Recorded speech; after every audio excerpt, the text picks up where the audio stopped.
Uh-oh.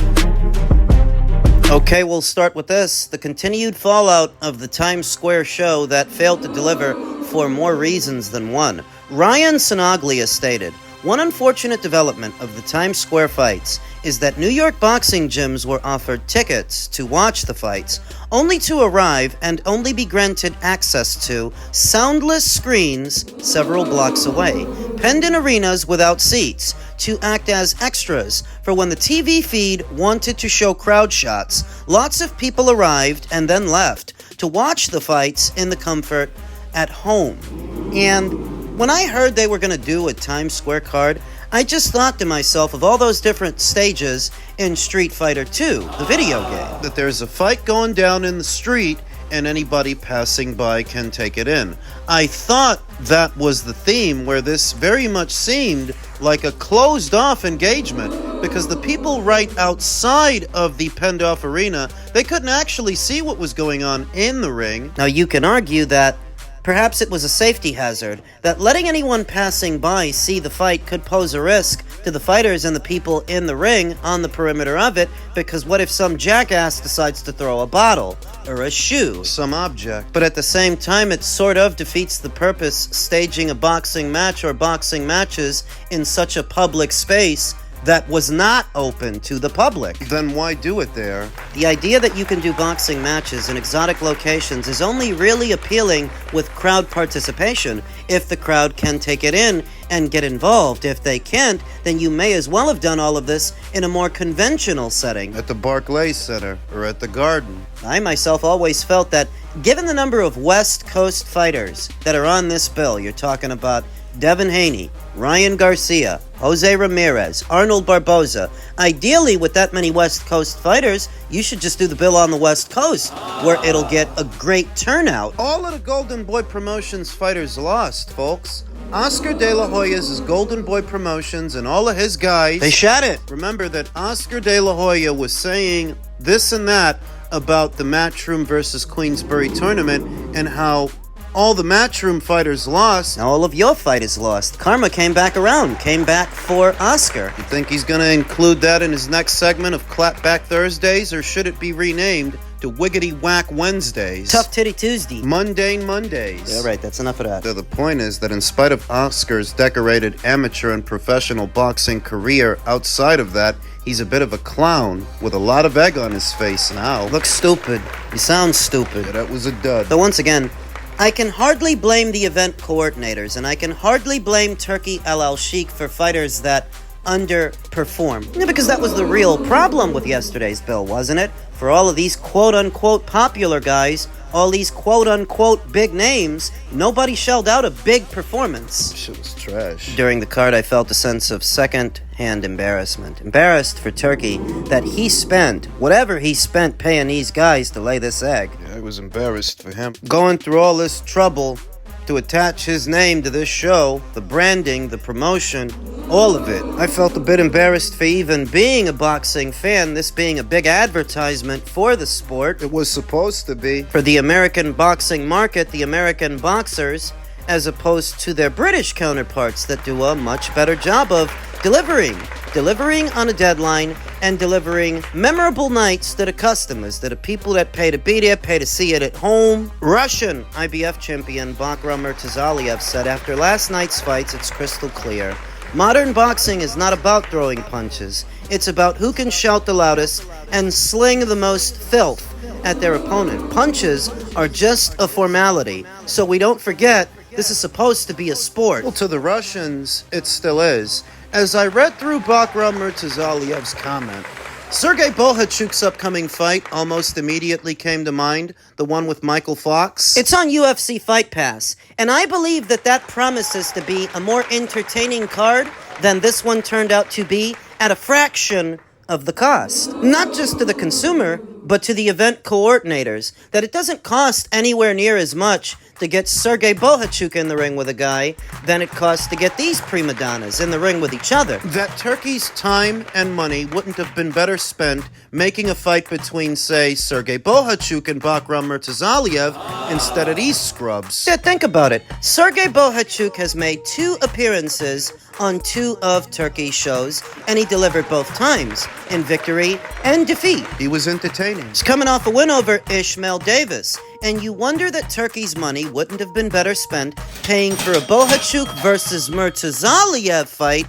than paying those guys yesterday. Bakhram Murtazaliyev has yet to make a Riyadh Season appearance or a Ring Magazine appearance. He hasn't boxed on any of Turkey's shows. But understand that you don't have to pay a Bakhram Murtazaliyev what you have to waste on a Ryan Garcia or a Romero, a Devin Haney. What you waste. I just thought to myself, that money, whatever it was, would have been better spent staging a tournament at 126 between those champions who are not as expensive as these guys, or the champions at 130, the champions at 160. Yanibek Alimkhanalai has yet to make a Riyadh Season appearance or a Ring Magazine appearance. Let's just spend some of that money getting him another unification match. I think Yanibek versus Alara would be more entertaining to watch than anything I saw yesterday, or Yanibek versus Adames. You could put that fight together at a fraction of the cost, at a fraction of whatever you paid Ryan for that stinker, or Devin. Devin actually set a record yesterday,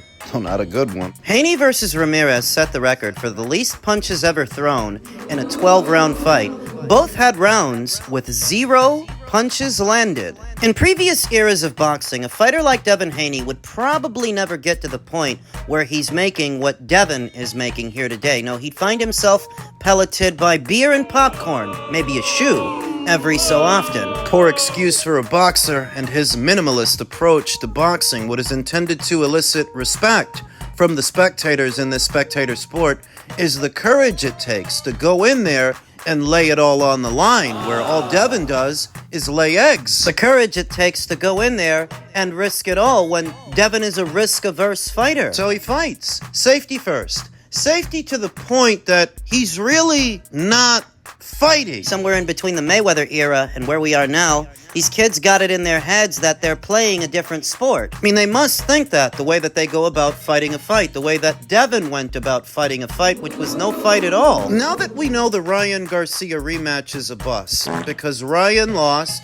and Devin stunk out the joint, I don't think that Turkey should bring him back for Riyadh Season or any of his Ring Magazine cards. I, as a consumer, would prefer that Turkey not use him. Use Keyshawn. Use Abdullah. Use Richard Torres. Don't bring Devin back. I'm not even kidding. I could go the rest of my life without seeing Devin Haney box again, and I wouldn't bat an eyelash. You could tell the story of boxing, the entire history, without mentioning Devin Haney once. Don't use him. He is overpaid, what is often viewed as a taboo sentiment in the sport of boxing. As dangerous as this profession is, what constitutes a fighter being overpaid? Well, if you're paying that fighter in excess of what they can generate, in excess of what they can draw, and if the audience leaves disappointed, I would say the fighter's overpaid. Overpaid, overrated. The Ryan Garcia rematch is dead. Ryan may end up fighting Rolly for a second time. I think it's about time that Devin and Bill got out there and got what they're worth, what they're actually worth, in the open market. I don't think Turkey should use this guy for his shows anymore. And if you want to make a splash at 147, because you're up there now, you fight Brian Norman, you fight Boots, or you don't fight. You know that I don't actually want to see Haney versus Romero, because that's the recommendation now, that because Devin won his fight, and Rolly won his, well, they should fight each other. No thanks. Yeah, Rolly's probably going to be preoccupied with a Ryan Garcia rematch, as that would pay out more than a Devin Haney fight. Devin wishes he had the kind of drawing power that Ryan has. Whatever's left of it, it's still more than Devin has. Friend of the channel, Callie X, stated, football can get away with outrageous game day pricing cause their TV product is great. Boxing can't. Its production value is horrid across the board, and it's not getting better. Y'all better figure out a way to make fights accessible to fans if you want to resuscitate this thing. But you're not going to do it with the least punches landed in a 12-round fight. That's the record that Devin Haney set. Not a gate record, not a pay-per-view record. Rolly Romero beats Ryan Garcia by unanimous decision. Rolly was a plus 700 underdog. What happens to Devin Haney and Ryan Garcia too now? He drops Ryan Garcia in the second round. Ryan was gun shy. This fight was not good. Rolly just did just enough. Rolly doesn't even look happy. He hasn't even cracked a smile. Ryan Garcia out for a year, failed PED tests, tumultuous personal life, comes out, looks like shit. Devin Haney out for a year, dealing with all sorts of stuff. Looks like shit as well. Boxing, you cannot make fights before, you can't plan fights before they get into the ring.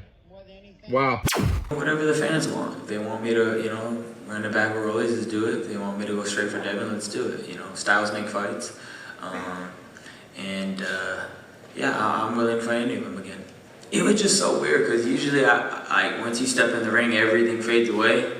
This time I went into the ring and I could hear it from everybody, Shakur, Richardson, everybody just screaming stuff, and I'm just like, I don't know why I didn't zone it out. It was weird.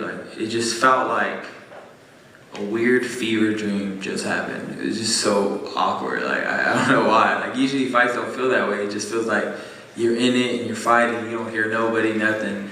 That was a little different for sure. I saw a post from Turkey LL Sheikh after the fight where he said, I just hung up the phone with Ryan Garcia and I fully support him. He will come back better than ever. Not unless you let him inject that Bane venom into his system. Now, this is the first time that I didn't enjoy one of Turkey's shows. This is the first time that Turkey shelled out a dud. And while it's not his fault, he cannot be blamed for how the fighters performed based on those performances moving forward. If you decide to use those same guys again, okay, now it is your fault. You saw what those guys looked like the last time. You shouldn't spend millions upon millions of dollars. Pay these guys a small fortune so that they could turn in performances like those. No, if you use them again, you're a part of the problem. You need to take those resources and dedicate them to a different division. Say the featherweight division, where there are 4 champions that don't cost as much as these guys, or the super featherweight division,